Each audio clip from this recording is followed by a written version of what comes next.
Matthew chapter 5, verses 21 and 22 says this: "You have heard it said to the people long ago, 'You shall not murder.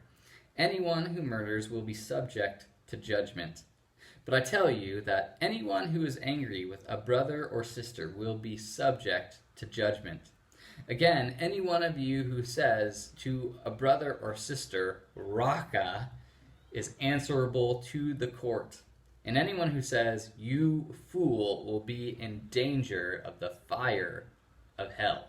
Jesus here is beginning a section where he is sort of talking about Old Testament commandments, and he's sort of bringing about what the meaning behind these commandments. But Jesus says there's actually something even deeper beyond this command, which is a command that we definitely should all keep. We shouldn't go around murdering people.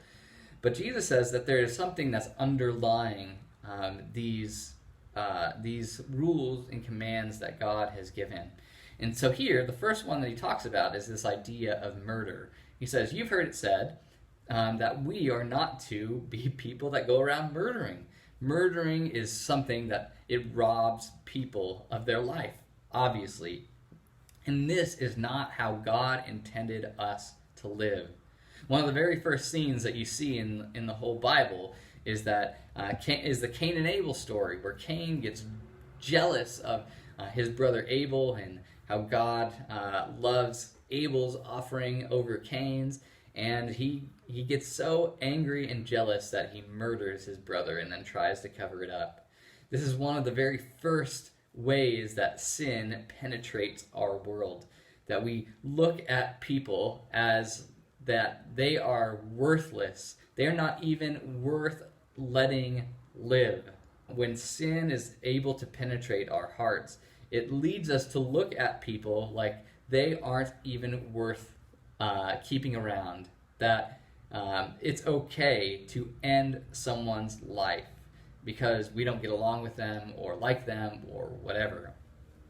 And obviously, God gives this commandment to his people to say, when you are a nation, this is what you are called to look like. That one of the foremost pinnacles of the laws that you should follow is don't murder.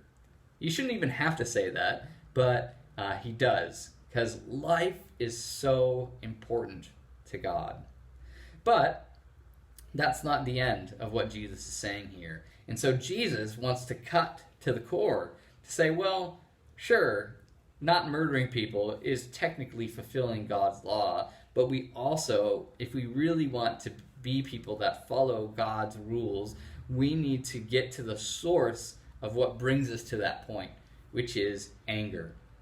And so Jesus says, anytime you even say something, when you are angry with a brother or sister in Christ, you are subject to God's judgment. And when you call someone Raca, that's an Aramaic term. It basically means calling someone like a complete idiot. Whenever you look at someone and you think, you are worthless, you're an idiot, you're not even worth giving my time to, or you call someone a fool, that they have no wisdom about them, that you are in the danger of the fire of hell.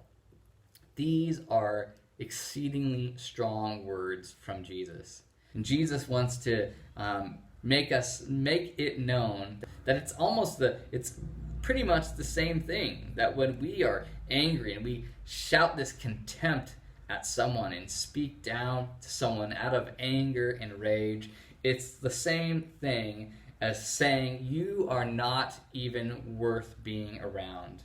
You're not even worth living. Therefore, I'm going to say these hurtful and hateful things. And so Jesus says, if we are people who have that same anger, well, we are in danger. We can't walk around and have those sorts of feelings, that sort of resentment and contempt for those around us. That is an issue you and I ought to deal with right now before it is too late. We need to face the smaller ways that we take life and that we look at life as worthless. And so if we are people who have this sort of unbridled rage and anger and contempt about those around us, you and I need to ask forgiveness. We need to turn to God and ask Him to help us to deal with this sin issue in our hearts, so it doesn't lead not only to something more dire and worse, but so that we aren't in danger of the fire of hell. Anger is a serious issue. And so, is there any anger in your heart today?